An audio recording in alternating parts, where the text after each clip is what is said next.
Hello friends and welcome once again to BPSC zone. मैं हूं प्रणव नारायण और आपका स्वागत है हमारे आज के वीडियो में।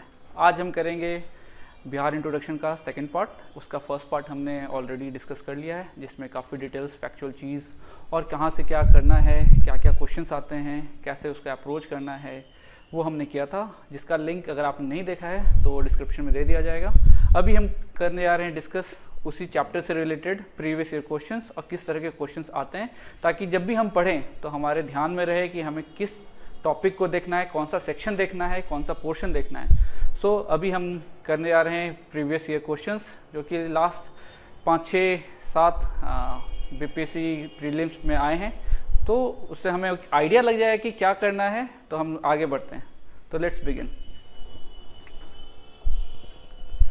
तो ये जो क्वेश्चन है ये अभी रिसेंटली जो बीपीएससी हुआ था, बीपीएससी का सीडीपी जो हुआ था उस एग्ज़ाम से रिलेटेड है। सीडीपीओ का जो अभी रिसेंटली मई में हुआ है उसका है। तो इसमें पूछा था कि Jharkhand was an integral part of Bihar in. तो इसका मतलब है क्वेश्चन का कि बिहार से झारखंड कब अलग हुआ था, उसके पहले जब होगा वो होगा इंटीग्रल पार्ट, मतलब कि 2015 नवंबर 2000 को अलग हुआ था। तो उससे पहले का जो भी डेट होगा उसमें अब बिहार का वो इंटीग्रल अभिन्न पार्ट था।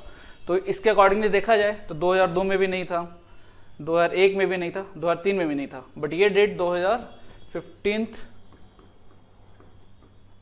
नवंबर 2000 से पहले का है, क्योंकि इस दिन को बिहार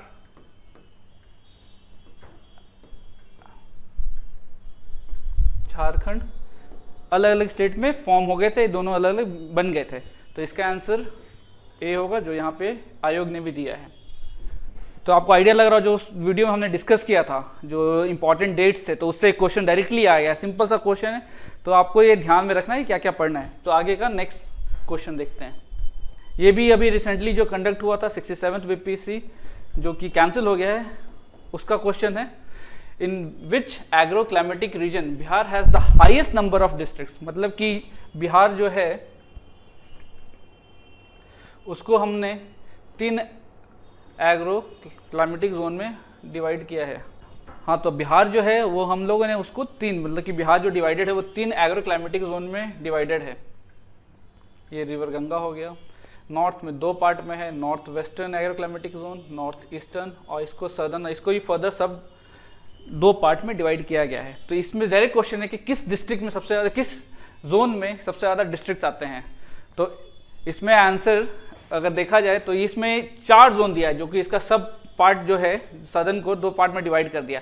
तो इसमें नेक्स्ट स्लाइड से आपको क्लियर हो जाएगा। बट अगर ऐसा क्वेश्चन आता है तो उसमें हमें ध्यान देना है कि इन चारों में किस में सबसे ज़्यादा डिस्ट्रिक्ट्स हैं।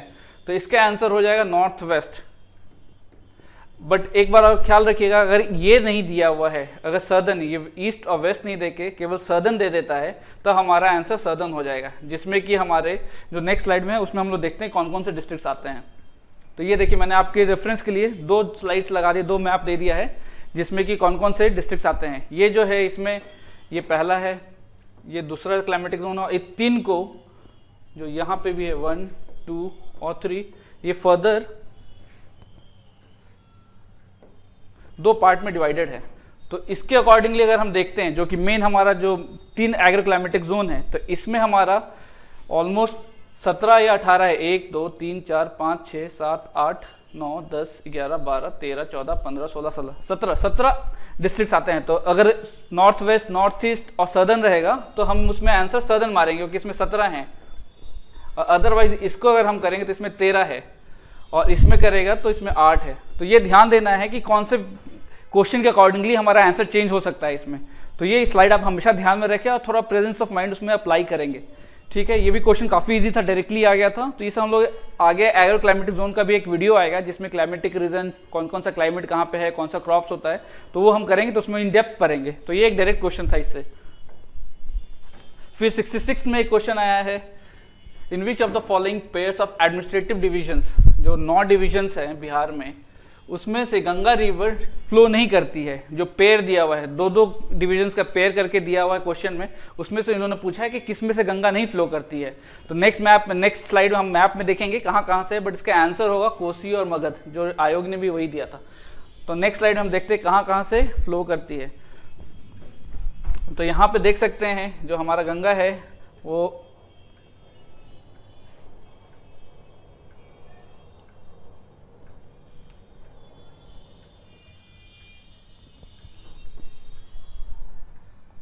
तो हम देख सकते हैं जो ऑप्शन था हमारा पिछला, तो उसमें दरभंगा मुंगेर पहला ऑप्शन है।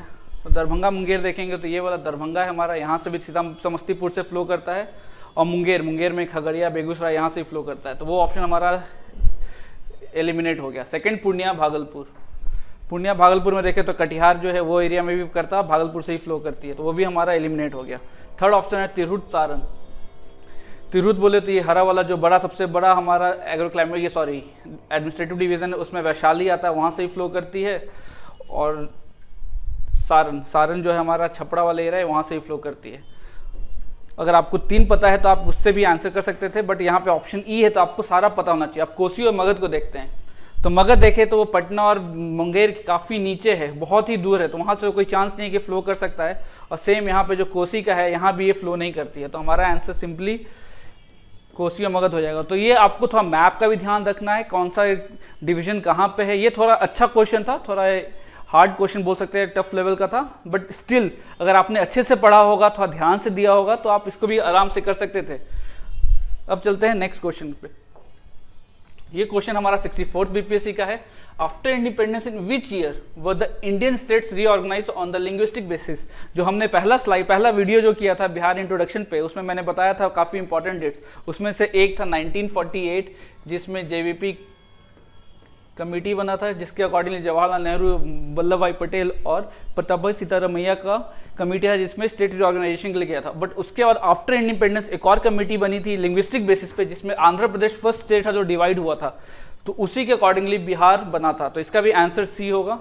तो ये डायरेक्टली क्वेश्चन है, ये सब बहुत ईजी है, फैक्ट्स अगर आपको याद होगा तो आप बना लेंगे, नहीं तो आप कंफ्यूज हो जाएंगे एग्जामिनेशन हॉल पे।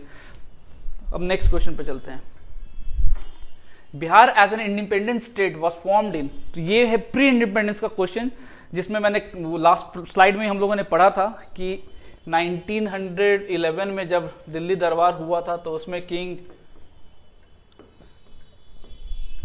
जॉर्ज 5th आए थे, तो उन्होंने अनाउंस किया था बंगाल पार्टीशन कैंसिल होगा और बंगाल से ही बिहार को अलग हटाया जाएगा। तो वो 11 में अनाउंसमेंट हुआ था, बट 22 मार्च को उसका नोटिफिकेशन आया था और 1 अप्रैल से Bihar as an independent state बन गया था, जिसमें उड़ीसा और झारखंड दोनों इंक्लूडेड था। तो यहाँ पे सीधे सीधे यही क्वेश्चन है कब एग्जिस्टेंस में आया था, तो 1912। ये भी फैक्चुअल क्वेश्चन है, आराम से कर सकते हैं। और यहाँ पे आपको कंफ्यूज करने के एक 1936 भी दिया हुआ है, जिसमें उड़ीसा बिहार से अलग हो गया था ड्यू टू लिंग्विस्टिक बेसिस पे, वो भी प्री इंडिपेंडेंस, जो कि गवर्नमेंट ऑफ इंडिया एक्ट 1930 के 35 के अंतर्गत हुआ था। तो ये सब फैक्चुअल क्वेश्चन है, बहुत ही सिंपल सा है, अगर आपने पढ़ा तो आपसे होगा, नहीं तो आप वहाँ पे आके कंफ्यूजन में मिस्टेक कर सकते हैं। अब नेक्स्ट क्वेश्चन पाता है जो कि 56 से 59 का था।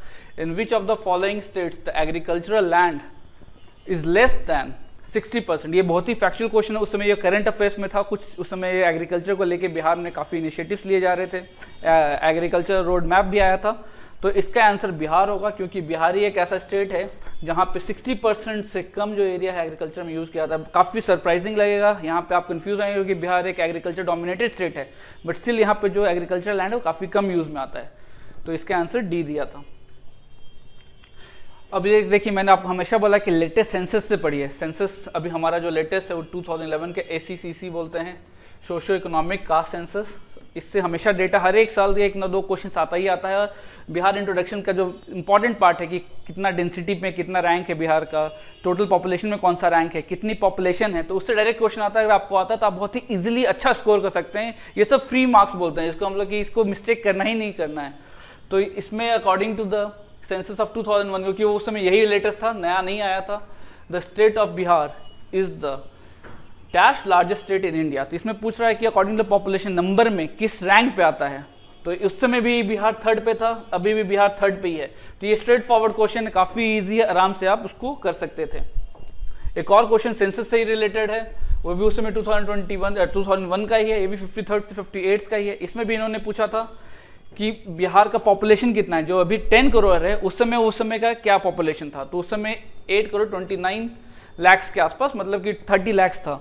तो ये भी स्ट्रेट फॉरवर्ड क्वेश्चन है, अभी 10 करोड़ का अराउंड 10.4 करोड़ है, तो आपको पता है तो आप स्ट्रेट फॉरवर्ड इजीली टिक करेंगे और आगे बढ़ जाएंगे। अब लास्ट क्वेश्चन आज के स्लाइड का है, where is the headquarter of the eastern central railway zone. ये काफ़ी आपको लग रहा होगा कि क्या क्वेश्चन यहाँ पे डाल दिया है, बट ये सब करंट अफेयर्स के न्यूज़ है, इजी सा है, अगर आपको पता है, आप अवेयर है कहाँ पे कौन सा हेडक्वार्टर्स है। और ये उस समय जस्ट नया नया फॉर्म हुआ था, ECR बोलते हैं इसको शॉर्ट में, उस समय जस्ट फॉर्म हुआ था और ये हाजीपुर में बनाया गया था। तो ये क्वेश्चन उस समय डाला गया था। तो आप थोड़ा जब भी न्यूज़पेपर पढ़ते हैं, कुछ मैगजीन पढ़ते हैं, कुछ भी करंट हैपनिंग्स है जो कि फैक्ट्स बेस्ड है, तो उसको आप थोड़ा सा ध्यान में रखें, नोट्स बनाएं, ताकि इस तरह के क्वेश्चंस आपसे कभी मिस ना हो, क्योंकि आपको लगेगा एग्जाम में, कह रहे मैंने पढ़ा था बट मुझे याद नहीं आ पा रहा है। तो थोड़ा सा उसका नोट डाउन कर लें, जॉट डाउन करके आराम से रखें अपने नोट्स में, तो काफ़ी कुछ हो जाएगा। तो ये अराउंड 10 क्वेश्चंस थे जो मैंने प्रीवियस ईयर से उठाया था, जो कि फर्स्ट चैप्टर जो कि बिहार इंट्रोडक्शन का था वो हम लोगों ने देखा, और उससे रिलेटेड फैक्ट्स और क्या हो सकते हैं, क्या रिलेटेड और क्या उससे प्रोग्रेसिव हम लोग कर सकते हैं, क्या क्वेश्चंस आ सकता है, तो वो हम लोगों ने आज एनालाइज किया है। होप को आपको ये वीडियो पसंद आया होगा, और हम लोग आगे भी एक सीरीज कंटिन्यू करेंगे बिहार ज्योग्राफी का। तो thank you for watching this video, have a nice day, और आपकी पढ़ाई ज़ोरों से चले।